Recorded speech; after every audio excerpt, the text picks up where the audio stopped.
Hello everybody, ఈ వీడియోలో comment సెక్షన్లో వచ్చినటువంటి ఒక క్వశ్చన్కి ఆన్సర్ చేయబోతున్నాను. క్వశ్చన్ ఏంటంటే విల్ ప్లస్ గెట్ అంటే విల్ అండ్ గెట్ని ఉపయోగించి మనం ఎలా సెంటెన్స్ రాయగలము అని క్వశ్చన్ అడగడం జరిగింది. యాక్చువల్గా గెట్ అనేటటువంటి వర్డ్ని విల్లుతో కలిపి వాడినప్పుడు దాన్ని మనం సర్టైన్ ఫ్యూచర్ని ఎక్స్ప్రెస్ చేయడానికి ఉపయోగిస్తాం. అంటే జరగబోయే పనిని, అంటే ఖచ్చితంగా జరుగుద్ది, జరిగించబోతూ ఉన్నాం అని చెప్పడానికి మనం ఈ విల్ ప్లస్ గెట్ అనేటువంటి వర్డ్ని యూజ్ చేస్తాం. ఎలాగంటే I will get a job soon, అంటే త్వరలో నాకు జాబ్ రాబోతుంది అని. షీ విల్ గెట్ యాంగ్రీ అంటే ఇక్కడ నేను ఇంటర్వ్యూ బాగా ఇచ్చాను కాబట్టి నాకు జాబ్ వచ్చేస్తుంది అన్న నమ్మకం ఉంది, సో సటైన్గా జరుగుతుంది అని.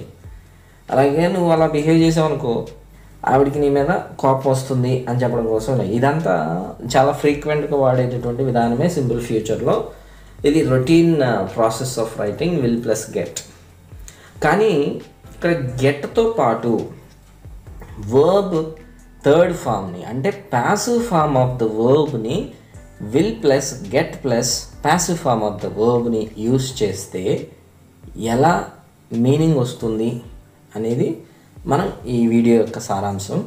సో ఆ విధంగా కూడా నేర్చుకుందాం. Will plus get plus V3 అనే స్ట్రక్చర్ని మనం ఈ సెంటెన్స్లో ఎలా వాడాలంటే, చేయబడుతుంది లేదా జరిగించబడబోతుంది అని చెప్పడానికి మనం ఈ will plus get plus V3 అనే స్ట్రక్చర్ని యూజ్ చేస్తాం.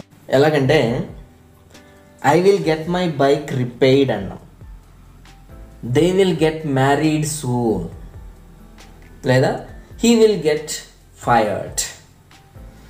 ఈ ఎగ్జాంపుల్స్ని చూస్తే I will get my bike repaired, నేను నా బైక్ రిపేర్ చేయించబోతున్నాను. దే విల్ గెట్ మ్యారీడ్ అంటే త్వరలో వాళ్ళిద్దరూ ఒకటి కాబోతున్నారు. హీ విల్ గెట్ ఫైర్డ్ అంటే అతను ఉద్యోగంలో నుంచి తొలగించబడబోతున్నాడు అనే అర్థంతో ఈ 3 సెంటెన్సెస్ వస్తాయి కదా.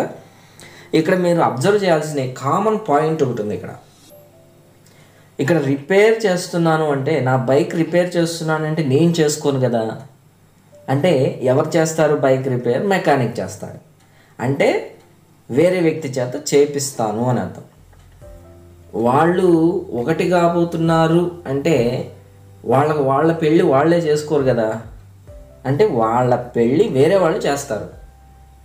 అండ్ ఇంకో లాస్ట్ ఎగ్జాంపుల్, అతను ఉద్యోగంలో నుంచి తీసేస్తున్నారంటే తనంతట తాను తీసేసుకోడు కదా, సో అతని బాస్ అతన్ని ఉద్యోగం నుంచి తీసేస్తాడు.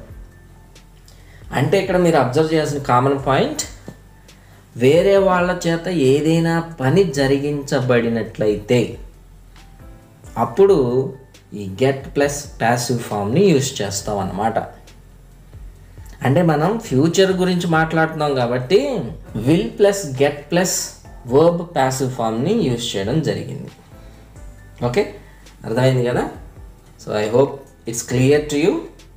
మీ సూచనలు సలహాలు ఏమైనా ఉంటే కామెంట్ సెక్షన్లో తెలియజేస్తారని ఆశిస్తున్నాను. సో ఈ వీడియో ఇంతటితో ముగిస్తూ ఉన్నాను. నచ్చితే ఒక లైక్ కొట్టండి. అండ్ మరొక ఇంట్రెస్టింగ్ టాపిక్తో మళ్ళీ కలుద్దాం. అంతవరకు సెలవు. Let's catch up with another video. Thank you.